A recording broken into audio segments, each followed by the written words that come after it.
الحمدللہ رب العالمین والصلاة والسلام علی سید المرسلین اما بعد فاعوذ باللہ من الشیطان الرجیم بسم اللہ الرحمن الرحیم. پڑھیے الصلاة والسلام علیک یا رسول اللہ وعلی آلک واصحابک یا حبیب اللہ. الصلاة والسلام علیک یا نبی اللہ وعلی آلک واصحابک یا نور اللہ.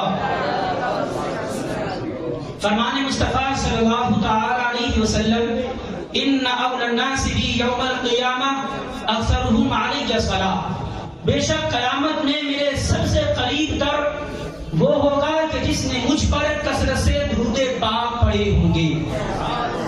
ہر مومن کی یہ چوائس ہوتی ہے کہ حضور صلی اللہ تعالی علیہ وسلم کا ہم کو قرب مل جائے.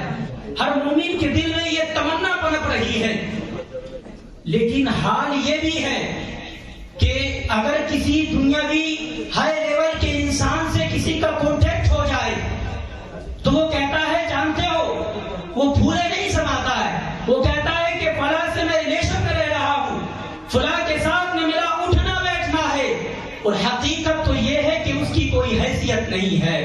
اور جس کے دل میں نبی کی محبت ہوتی ہے, ایک سچا مومن ہوتا ہے, وہ کہتا ہے ارے یہ زندگی تو گزرنی ہے, اگر اللہ کی عبادت میں گزر جائے تو کیا کہنے ہیں. ارے یہ زندگی تو فانی ہے, ایک دن موت آنی ہے, اگر رسول پاک کی محبت میں آ جائے تو کیا کہنے ہیں. اور میرے پیر و مرشد امیر اہل سنت فرماتے ہیں کہ اللہ کے فضل و کرم سے جنت تو ملنی ہی ہے, اگر حضور کے قرب میں مل جائے تو کیا کہنے ہیں. کچھ اس طرح سے کہ اللہ کی رحمت سے تو جنت ہی ملے گی. اے کاش محلے میں جگہ ان کے لیے ہو, اے کاش محلے میں جگہ ان کے لیے ہو. صلو علی الحبیب صلی اللہ تعالی علی محمد. اللہ رب العزت قرآن مجید میں ارشاد فرماتا ہے قل ان کنتم تحبون اللہ فاتبعونی یحببکم اللہ.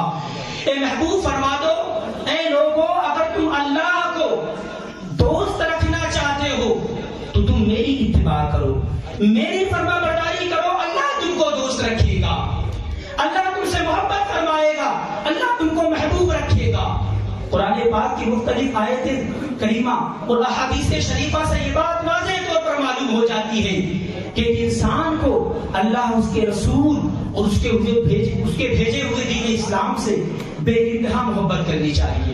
اور دیکھیے حقیقت میں یہ تینوں چیزیں کوئی الگ نہیں ہیں, بلکہ یہ دونوں ملی ہوئی چیزیں ہیں. ان تینوں کا آپس میں جڑاؤ ہے. اگر کوئی اللہ سے محبت کرے اور اس کے رسول سے محبت نہ کرے تو پھر وہ انسان نہیں ہے. اگر کوئی شخص اللہ سے تو محبت کرے اور اس کے بھیجے ہوئے دین سے بھی محبت کرے, لیکن اگر اس کے دل میں رسول کی محبت نہیں ہے تو پھر نہ اس کی نمازیں قبول ہیں اور نہ اس کی نیکیاں قبول ہے. اس سے یہ معلوم ہو جاتا ہے کہ انسان کے لیے ضروری ہے کہ وہ اس کے پیارے حبیب صلی اللہ علیہ وسلم سے محبت کرے, کیونکہ کامل ایمان کی بنیاد حضور صلی اللہ تعالی علیہ وسلم سے محبت کرنے پر ہے. حضرت عبداللہ بن عباس رضی اللہ تعالیٰ عنہ ارشاد فرماتے ہیں کہ رسول کریم صلی اللہ تعالی علیہ وسلم قریش کے پاس پہنچے جنہوں نے خانہ کعبہ کے اندر بت نصب کیے ہوئے تھے اور ان کے سامنے سجدہ کر رہے تھے. حضور نے فرمایا اے گروہ قریش, تم نے اپنے آباء و اجداد حضرت ابراہیم اور حضرت اسماعیل علیہ السلام کے دین کو چھوڑ دیا ہے.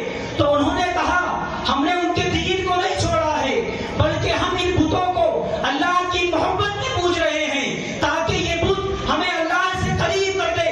تو کہا گیا محبت الہی کے دعوے کے لیے سید کائنات صلی اللہ علیہ وسلم سے محبت کرنا ضروری ہے. اگر تم چاہتے ہو کہ اس دعوے میں سچے ہو جاؤ, اللہ سے محبت میں تم سچے ہو جاؤ, تو تمہارے لیے ضروری ہے کہ پہلے آقا کے فرما بردار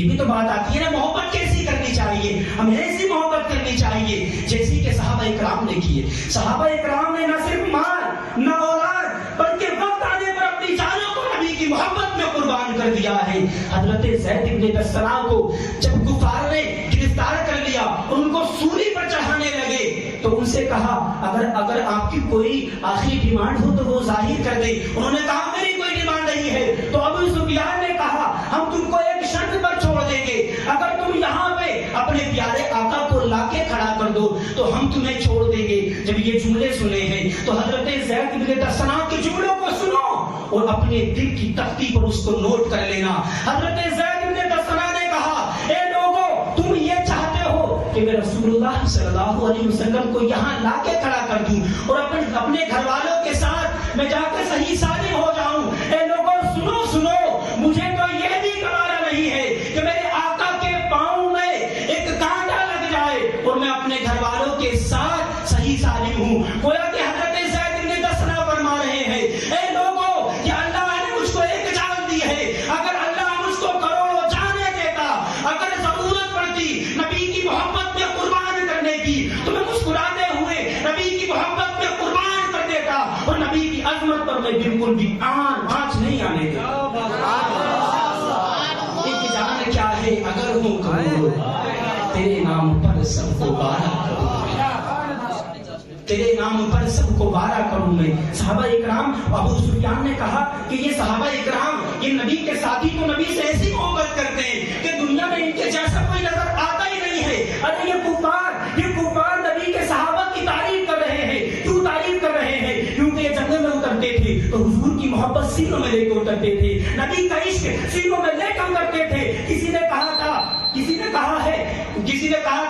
جب جنگل میں جب یہ جنگل میں اترتے ہیں تو پیارے آقا صلی اللہ علیہ وسلم کی محبت کو سینوں میں لے کر اترتے ہیں۔ کسی نے کہا ہے چلیے سینوں میں لے کر محبت کو اترتے ہیں تو سب لوگ کہتے ہیں کہ ہاں یہ نبی کا جانثار ہے، نبی سے محبت کرنے والا ہے۔ اگر ہم چاہتے ہیں نا کہ ہمارا حشر اچھے لوگوں کے ساتھ میں ہو تو صادق مصدوق آقا صلی اللہ علیہ وسلم نے ارشاد فرمایا المرء من احبہ، انسان کا حشر اسی کے ساتھ ہوگا جس سے وہ محبت کرتا تھا۔ یہ حدیث ہماری رہنمائی کرتی ہے۔ اگر ہم چاہتے ہیں نا کہ ہمارا حضور صلی اللہ تعالیٰ علیہ وسلم کے ساتھ میں ہو تو ہمیں حضور پاک سے محبت کرنی چاہیے۔ اللہ کہنے سے زیادہ توفیق عطا فرما۔